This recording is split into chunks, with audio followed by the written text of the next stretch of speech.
இப்போ உதாரணத்துக்கு ஆம்பளையா இருந்தா அப்படின்னும் போது ஒரு பேச்சுவாக்கில் இதெல்லாம் வந்து நம்மளுக்கு வந்து வந்தது வழியா வந்ததுன்னும் போது ஆம்பளையா இருந்தா நேருக்கு நேரா பேசு அப்படின்னு சொல்லுவார். இப்ப இதே வந்து சண்டையில வந்து பாத்தீங்கன்னா எஃப்ஜே சொல்லுவாரு, நான் ஆம்பளை, நான் ஏன்னா நான் ஆம்பளை அப்படின்னு சொல்லும்போது கனி சொல்லுவாங்க அப்படி சொல்லாத, இது ரொம்ப தப்பு, அதுல என்னது பேசுறதுல ஆம்பளை பொம்பளை அப்படி சொல்லாத அப்படின்னு.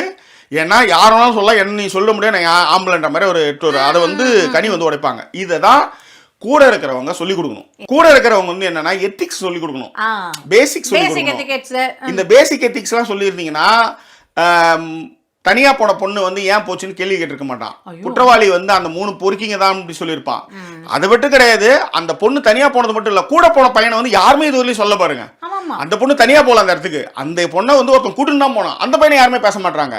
அந்த பொண்ணை வந்து மேல கை வச்சது வந்து 3 பேர், அவங்கள பத்தியும் பேச மாட்டீங்க. அந்த பொண்ணு ஏன் தனியா போச்சு அதுதான். ஆனா இதுல ஒரு சிலது வந்து என்னன்னா ஜாக்கிரதையா இருந்துக்கலாம் மட்டும்தான் நீங்க சொல்ல முடியும். அங்க போயிருக்க வேணா அவ்வளவுதான் நீங்க சொல்ல முடியும். ஆனா போனதே தப்பு, இது வந்து வீட்டோட இருந்திருக்கலாமே, அப்பதான் அதுதான் வந்து நம்ம நிறைய கேள்விகளை வந்து உற்பத்தி பண்ணுது. நம்மளுடைய இது வந்து கன்சர்ன் வந்து அந்த பொண்ணு ஜாக்கிரதையா இருக்கலாம், அவ்வளோ ஒரு தனிமையான இடத்துக்கு போயிருக்க வேணான்றதாவோ சொல்லாம நீ ஏன் தனியா அங்க போன. அதாவது ஒரே இடத்துல 2 கன்சர்ன் இருக்கு, அதை எல்லாத்தையுமே நம்ம வந்து ஒரே பார்வையில பாத்திர முடியாதுன்றதுக்காக சொல்ல வரேன். அது கரெக்டான வார்த்தை ஜாக்கி. பட் அது சொல்லுங்க. இல்ல நான் சொல்ல வர்றது என்னன்னா, நீ ஏன் அங்க போனேன்னு வந்து நீங்க இவ்வளோ ஒரு வளர்ந்த சமூகத்துல நீ ஏன் அந்த நேரத்துல அங்க போனேன்னு கேக்குறதே தப்பு. இல்லங்க, அதுதான் நான் சொல்றது, ஜாக்கிரதையா இருந்துக்கலாம்ன்றத மட்டும் தான் நம்ம சொல்ல முடியும். நீங்க வந்து என்னன்னா உதாரணத்துக்கு எப்படி ஒரு சூழலை தவிர்த்திருக்கலாம்னு பேசலாம், அது கன்சர்ன். ஆனா பொம்பளையா இருக்கிறதுனால நீ எதுக்கு அங்க போன, அதனாலதான் இதெல்லாம் நடந்தது. இல்ல அந்த சூழலையே நீங்க சொன்ன மாதிரி உருவாக்குற அந்த பையனை வந்து எந்த பொண்ணுமே தானா வந்து போயிடாது. அந்த எல்லா தாட் ப்ராசஸோடையும் கூடவே இருக்கிற ஒரு ஆண் தான் நோண்டிக்கிட்டே இருப்பாங்க. நீங்க நல்லா கவனிச்சு பாத்தீங்கன்னா அந்த பொண்ணா வந்து போய் நான் வந்துடுறேன் அப்படிங்கறதெல்லாம் இல்ல. அதுல இன்னொரு விஷயம் என்னன்னா, பெரிய நம்பிக்கையே பெண்களுக்கு என்ன வந்துருது அப்படின்னா, கூட இருக்கிற நான் எல்லாத்தையும் பாத்துக்குவோம் அப்படிங்கிற நம்பிக்கையில தான் அவங்க வராங்க.